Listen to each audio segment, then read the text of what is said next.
मी देवराव चंपतराव कावळे, राहणार कडती, तालुका जिल्हा हिंगोली येथील रहिवासी असून कृषी संजीवनी नानाजी देशमुख यांच्या अंतर्गत खंडागळे सर यांच्या मार्गदर्शनाखाली मी या पद्धतीने शेती करत आहे। ही शेती शून्य मशागत या प्रकारे केली जाते। मी 2 वर्ष पहिले सोयाबीन घेतलेलं आहे आणि आता 2 वर्षे कापूस घेतलेला आहे। हे बघा कसे खोड आहे, गेल्या वर्षीचे आहे, हे गेल्या वर्षीचे, हे या वर्षीचे आहे, हे या वर्षीचं आहे।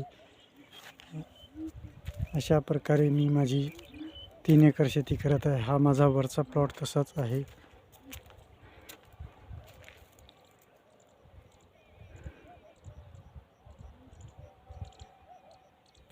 अशा प्रकारे शून्य मशागत तंत्रज्ञान, जेथे ट्रॅक्टरची गरज नाही।